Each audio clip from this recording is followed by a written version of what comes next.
Amados irmãos, a paz do Senhor, aqui Pastor Gedeon Júnior, mais uma vez juntos, né? E hoje, para finalizar o capítulo 1 de Juízes, esse capítulo tão fundamental. Nós vimos que, depois das grandes primeiras vitórias que a tribo de Judá tomou e realizou, tomando posse da herança, né? Essas vitórias, o narrador as descreve de forma muito rápida, sucinta, mas foram importantes. E de repente o narrador muda todo o enfoque e trabalha com uma família, a família do fiel Caleb, sim, este grande homem de Deus, né? E que oferece sua filha como grande bênção para aquele que atacasse Kiriat Sefer e a tomasse. E vimos que Caleb, na verdade, deseja para Acsá, sua filha, um homem que tem a altura dele, né? Vamos ser francos, né? Porque para atacar e vencer ali Kiriat Sefer, em razão dos homens que ali moravam, né? Tinha que ser alguém valoroso, forte, digno e que, obviamente, tivesse uma vida de aliança, fidelidade, obediência, coragem, principalmente em relação às promessas de Deus. Otiniel foi esse homem, filho de Kenaz, né? Irmão mais novo de Caleb, tomou a cidade, segundo o versículo 13, e interessante, casa-se então Acsá com Otiniel. E essa menina era filha de Caleb mesmo, né? Ela convence o marido, pede autorização, vai ao pai e diz, me dê as fontes, eu não quero terra qualquer não, eu quero as fontes também. Ou seja, a moça deixa bem claro o seu desejo de tomar posse da terra prometida, estabelecer-se nela, usufruir das bênçãos que dela viriam com seu esposo. Acsá é um exemplo para nós, né? É um exemplo para nós. Que coisa maravilhosa. Acsá e seu marido são um exemplo de uma família que exibem fé verdadeira e fé fantástica. Vitória após vitória, Judá se estabelecia. E o capítulo 1 seria perfeito se literalmente terminasse no versículo 18, quando diz assim: tomou mais Judá a Gaza com seu termo, e Ascalon com seu termo, e a Ecrom com seu termo. E o versículo 19, e estava o Senhor com Judá, e despovoou as montanhas. Se parasse aqui, meu Deus do céu, que coisa linda. Só que tem um problema. O texto continua, e no capítulo 19, na segunda parte diz, versículo 19, segunda parte diz, porém não expulsou aos moradores do vale, porquanto tinham carros de ferro. Sim, carros de ferro. Segundo a arqueologia, eram bigas ou vigas, né? Muito bem preparadas para, inclusive, atacar infantarias e muito fortes. E Pastor Eber, nesse momento, está colocando uma imagem para que você tenha uma noção. Então, era um equipamento muito moderno, né? Seria o equivalente hoje a assim, entre aspas, guardando a devida proporção, a um tanque de guerra, né? Veja como o soldado está protegido de forma muito boa enquanto consegue atravessar pelo meio e matando muita gente. Então, quando a gente literalmente olha para isso e a gente vê aqui a tribo de Judá voltando atrás, depois de grandes vitórias, a gente vê que Judá chega um momento da batalha que compara a sua força com a força do inimigo. E aí a Bíblia já diz que eles não conseguem expulsar os habitantes da planície, porque tinham carros de ferro. Aí eles param, literalmente eles param. Se você parar e pensar, foi até uma questão, talvez, de bom senso, né? Aqui de Judá, tem esse lado também, pode-se pensar dessa forma. Na medida em que simplesmente os outros têm um poder bélico e militar maior, fica difícil realmente. Mas, vamos ser francos, o bom senso, infelizmente desacompanhado da fé, infelizmente, faz com que aqueles que não confiem no Senhor não possam se apossar da herança que ele tinha prometido. Irmãos, não foi a fraqueza de Judá que impediu dele usufruir as bênçãos de Deus, mas foi a falta de fé no poder do próprio Deus. Isso acontece com a vida também da gente. Não é nossa fraqueza que nos impede de usufruir de todas as bênçãos de Deus, mas a falta de fé que muitas vezes existe no nosso coração. E eu me lembro aqui de Deuteronômio capítulo 7, né? O Senhor simplesmente disse para eles que seria Deus deles e que faria por eles literalmente o que eles nunca pensariam, até para que eles entendessem que quem fazia, quem escolheu, quem era o povo especial, quem dava vitória, era o próprio Deus. Deuteronômio 7, versículo 1 diz assim: quando o Senhor teu Deus te houver introduzido na terra, a qual vais para a possuir, e tiver lançado fora muitas nações de diante de ti, heteus, gigazeus, amorreus, cananeus, perizeus, heveus, jebuseus, nações mais numerosas que ti, e o Senhor teu Deus as tiver dado diante de ti para as ferir, totalmente a destruirás. E não farás com elas alianças, nem terás piedade para ela. Não te aparentarás com ela, não darás teus filhos, tuas filhas, não tomarás teus filhos, porque vão se desviar. Vão se desviar. Irmãos, veja que quem está aqui no comando de todos os verbos e todas as ações era Deus. Judá não podia ter se esquecido disso. Não é a força militar bélica desses povos do vale, mas era Deus. E aqui começa a derrocada. Por quê? Porque, vamos lá. Pense comigo. A tribo que estava na frente, a tribo que estava conquistando, de repente começa a mudar de tática. De repente começa a não obedecer o que estava na palavra de Deus em Deuteronômio capítulo 7. Meu Deus do céu. Que trouxe de consequência? Obviamente, o contágio. Como assim um contágio? Irmãos, tem algo que é pior que o coronavírus, que é a falta de fé e a desobediência. Olha, se tem um vírus pior que o coronavírus, é a desobediência e a falta de fé. Veja o restante do capítulo. Contágio imediato e absoluto. O contágio simplesmente da desobediência, da falta de crença total nas palavras de Deus, se espalha rapidamente. Aí você já vê nos próximos versículos. Versículo 21, a tribo de Benjamim já não consegue expulsar quem? Os jebuseus. Do 22 ao 26, você vê de forma muito clara, a casa de José entra em acordo com Cananeu. Ao invés de confiar nas promessas de Deus, faz acordo com Cananeu. Aí lá no 27, 28, lá vem Manassés, que não expulsou os vários habitantes do seu território, e quando se fortalecia, colocava para trabalhar como escravo. O motivo aqui é implícito, né? Faz muito mais sentido se você parar e pensar sob o ângulo econômico. Ter escravos.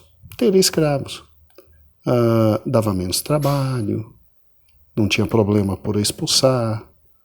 A conveniência acabou suplantando a obediência. Olha o versículo 29, Efraim permitiu que os cananeus habitassem em seu meio. Olha o 30, Zebulon decidiu sujeitar a trabalhos forçados os povos da sua área. Asser fez pior ainda. Olha o 31 e o 32. Em vez de permitir que os cananeus vivessem simplesmente além de permitir que os cananeus vivessem entre eles, eles é que viviam entre os cananeus. Meu Pai eterno. Não, e Naftali? Naftali, segundo o versículo 33, agiu da mesma forma. E Dan, meu Deus do céu, Dan foi confinado num espaçozinho pequeno, lá no versículo 34 diz, a região montanhosa. Oh, meu Deus do céu. Toda uma terra dada por Deus. Deus tinha prometido. Eles iam lutar, mas a vitória viria de Deus. Eles iam batalhar, mas a vitória viria de Deus. Mas aí, uma tribo já não faz, a outra já olha para trás, a outra já vai no mesmo caminho. E vamos ser francos, né? A ênfase aqui não era a superioridade militar ou numérica. Nós temos que entender que simplesmente aqui o que mais tinha que ter era somente coragem e fé.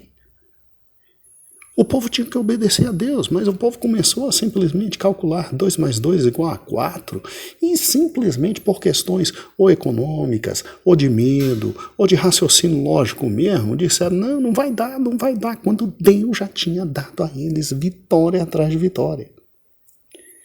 Se então nós olhamos agora para o capítulo 1, a gente vê o início da derrocada. Tudo ia bem até aqui.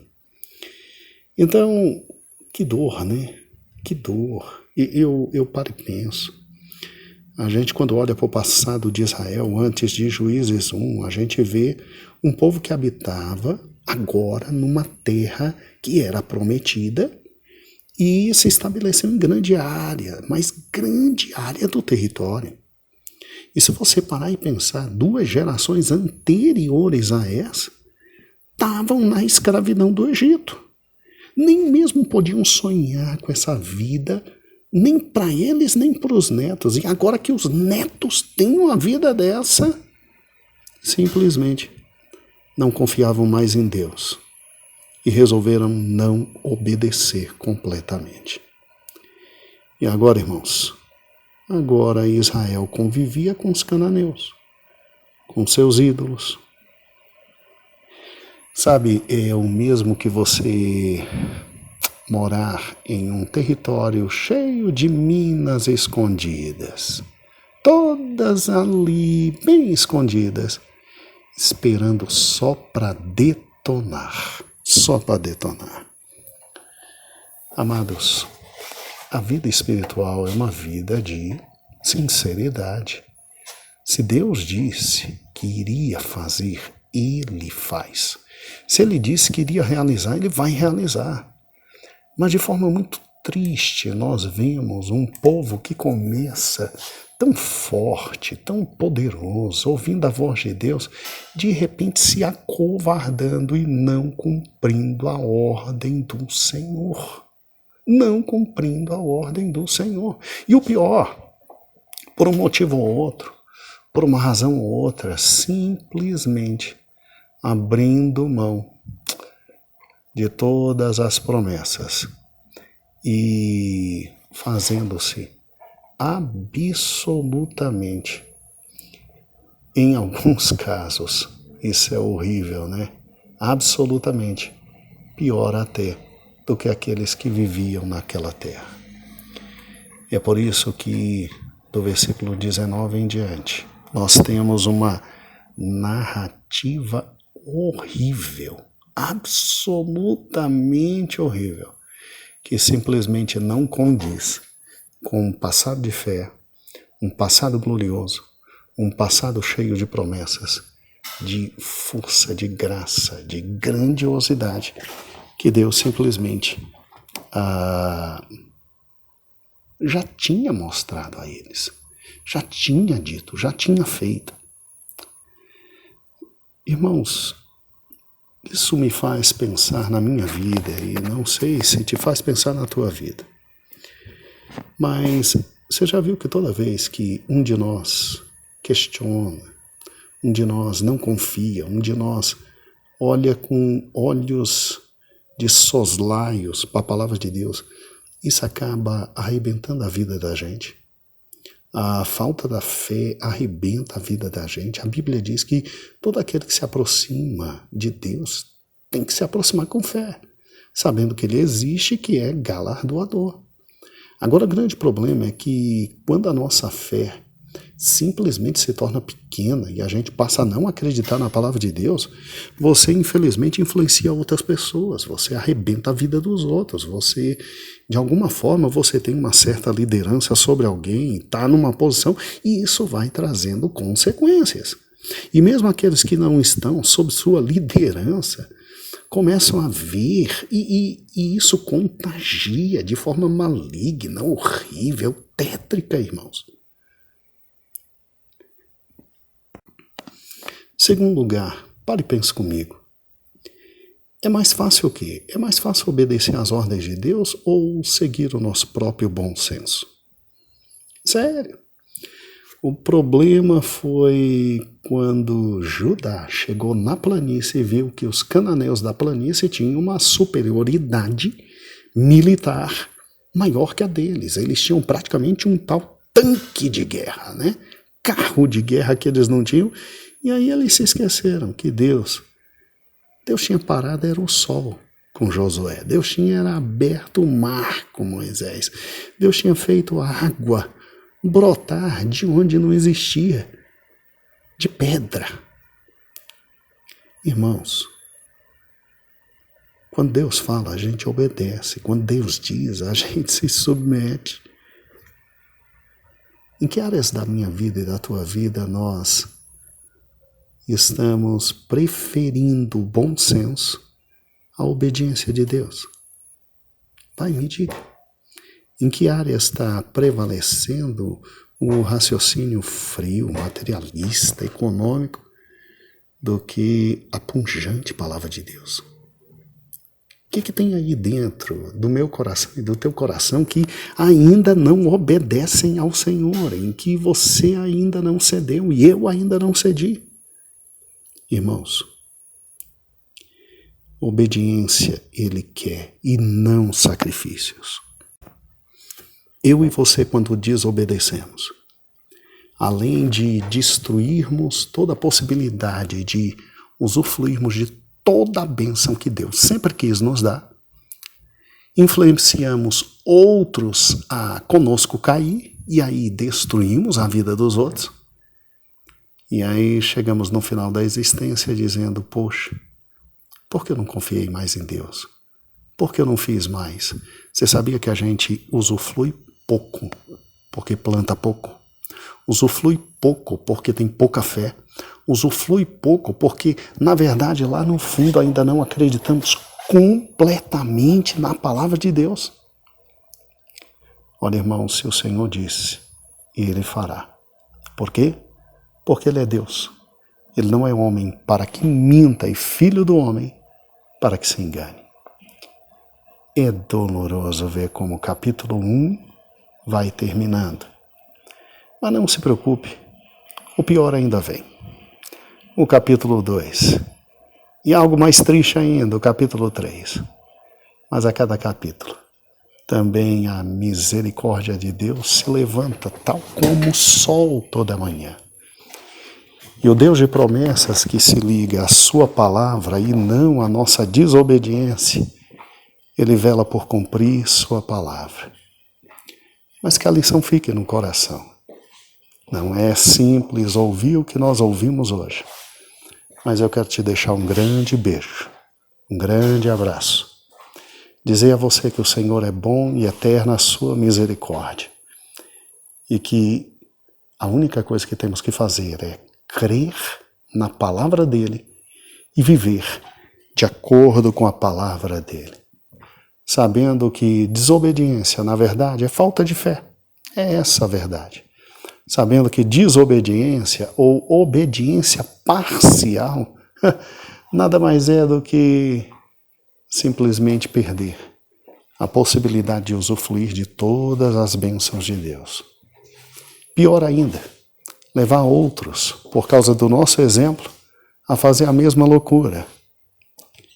E pior ainda, deixar na marca da história, simplesmente cravada, a insanidade de não ter vivido tudo aquilo que Deus queria dar para a gente. Mas que, como bom cavalheiro, espera a nossa obediência. Então vamos ser francos, vamos crer na palavra do Senhor, vamos viver a palavra do Senhor, vamos andar na palavra do Senhor, vamos confiar na palavra do Senhor. Vou dar um único exemplo e aí terminamos nosso áudio. A Bíblia não diz: ensina a criança no caminho em que ela deve andar. Então, por que você não caminha com teu filho e eu com o meu, e a gente vai tentando ensinar o caminho e no caminho em que eles devem andar?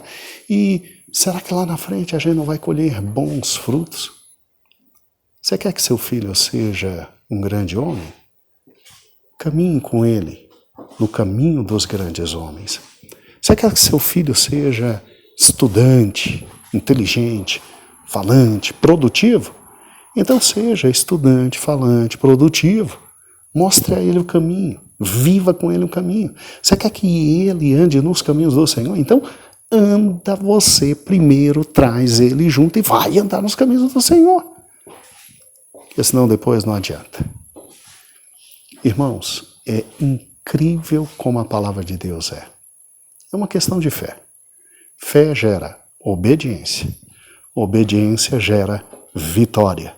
Vitória gera alegria por poder gozar de tudo aquilo que Deus tem para nos dar. Então, vamos lá?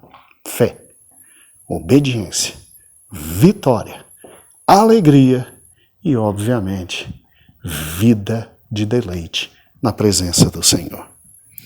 Um grande beijo, a paz do Senhor e até amanhã.